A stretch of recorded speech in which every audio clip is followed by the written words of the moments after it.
Slip disc या sciatica क्या होता है? आम भाषा में समझाएं अगर, तो स्पाइन में जब भी कोई डिस्क अपनी जगह से हिल जाती है और वो निकल के नस को दबाने लगती है तो उसे हम स्लिप डिस्क कहते हैं। जब ये निकली हुई डिस्क नस को दबाती है तो इससे नर्व के सिम्टम्स पैदा होते हैं, जैसे कि पैर में करंट की तरह नर्व दर्द का जाना या फिर पैर में सुन्नपन, भारीपन या कमजोरी आना। जब इस तरह के सिम्टम्स होते हैं तब हम उसको सियाटिका या नर्व रिलेटेड सिम्टम्स कहते हैं। नॉर्मली 10 में से 9 लोगों को कभी सर्जरी की ज़रूरत नहीं पड़ती। हम दवाइयों से, एक्सरसाइजेस से या इंजेक्शन से ही स्लिप डिस्क या सियाटिका का 90% केसेस में इलाज कर पाते हैं। नॉर्मली ऐसा रहता है कि अगर किसी को स्लिप डिस्क या सियाटिका है तो उसका डॉक्टर उनको 2 से 3 दिन के लिए बेड रेस्ट देता है, साथ में दवाइयाँ शुरू करते हैं। इसमें एंटी इन्फ्लेमेटरी या नर्व रिलेटेड मेडिसिन हम ज़्यादा देते हैं ताकि नर्व का इरिटेशन कम हो, अंदर सूजन कम हो और जो सिम्टम्स हैं पेशेंट के वो सेटल हो जाएं। नॉर्मली 1 हफ्ते के बाद हम पेशेंट को एक्सरसाइजेस पे भी शुरू कराते हैं, जिसमें कि स्पाइनल एक्सटेंशन एक्सरसाइजेस या कोर मसल स्ट्रेंथनिंग एक्सरसाइजेस पे हम ज़्यादा तवज्जो देते हैं। हम ज़्यादातर केसेस में पेशेंट्स को एक्सरसाइजेस, मेडिसिन और रेस्ट से ही ठीक कर पाते हैं और इसके बाद कोई सर्जरी की ज़रूरत नहीं पड़ती। लेकिन बचे हुए 10% केसेस में जहां इन तीनों के बावजूद भी पेशेंट को आराम नहीं आ रहा होता, वहां पे हमको नर्व रूट ब्लॉक इंजेक्शन या फिर सेलेक्टिव नर्व रूट इंजेक्शन की ज़रूरत पड़ती है।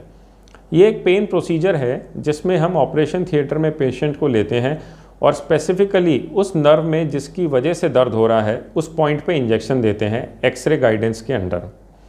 इसमें जिस नर्व से इरिटेशन आ रहा होता है या जिस जगह की स्लिप डिस्क हुई होती है, हम एक इंजेक्शन देते हैं जिसमें कि लोकल एनेस्थेटिक एजेंट और स्टेरॉइड का मिक्सचर होता है। इससे 95% पेशेंट्स को तुरंत आराम आ जाता है। ये इंजेक्शन भी पूरी तरह से सेफ़ है, लेकिन ये कोई परमानेंट इलाज नहीं है। ज़्यादातर केसेस में 2 से 3 बार हमें ये इंजेक्शन देने की ज़रूरत पड़ती है, लेकिन अगर इस इंजेक्शन को देने से हम सर्जरी को टाल पाएँ तो वो अपने आप में काफ़ी कारगर सिद्ध होता है। अगर इंजेक्शन के बावजूद, दवाइयों के बावजूद, एक्सरसाइजेस के बावजूद कोई मरीज़ ठीक नहीं हो पा रहा है, उसका दर्द बना हुआ है और उसकी क्वालिटी ऑफ लाइफ अफेक्ट हो रही है, तब सर्जरी की ज़रूरत पड़ती है। सर्जरी हम कुछ केसेस में तुरंत भी करते हैं कि अगर जैसे पैर में वीकनेस आ रही हो या फिर पैरालिसिस हो रहा हो या मोशन यूरिन का कंट्रोल जा रहा हो। अगर किसी का मोशन और यूरिन का कंट्रोल जा रहा है तो वो एक स्पेसिफिक कंडीशन जिसे हम कॉडा इक्वाइना सिंड्रोम कहते हैं वो रिप्रेजेंट करती है।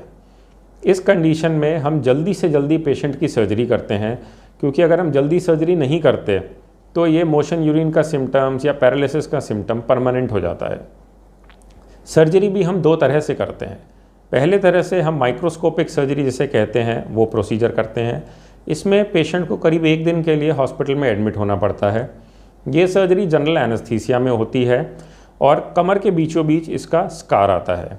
स्कार करीब मेरी इस उंगली के जितना रहता है और इसके तुरंत बाद हम पेशेंट को चला भी देते हैं। लेकिन क्योंकि ये सर्जरी जनरल एनेस्थीसिया में होती है, इसलिए हमें पेशेंट को कम से कम 1 दिन एडमिट रखना पड़ता है। इसके रिजल्ट्स काफ़ी अच्छे हैं and satisfaction rate almost 95 to 99% है। दूसरी तरह की सर्जरी एंडोस्कोपिक डिस्केक्टमी रहती है, जिसको कि हम लोकल एनेस्थीसिया में करते हैं। ये एक डे केयर प्रोसीजर है। इसमें हम पेशेंट को करीब 30 मिनट के लिए ऑपरेशन टेबल पे लिटाते हैं। एक्सरे विजन और एंडोस्कोप की मदद से हम डिस्क के उस टुकड़े को निकाल देते हैं जो कि नस को दबा रहा होता है। क्योंकि इसका स्कार कमर के बीचों बीच ना आके साइड में रहता है और माइक्रोस्कोपिक सर्जरी से छोटा रहता है, इसमें रिकवरी रेट बहुत अच्छा है। इसमें ऑलमोस्ट कोई ब्लड लॉस नहीं होता। इसमें पेशेंट पूरी तरह से ऑपरेशन के दौरान जगा रहता है और हमसे बात करता रहता है। इसमें हम डिस्क के सिर्फ उस टुकड़े को निकालते हैं जो कि नस को दबा रहा है, जिससे कि पेशेंट का दर्द ठीक हो जाता है।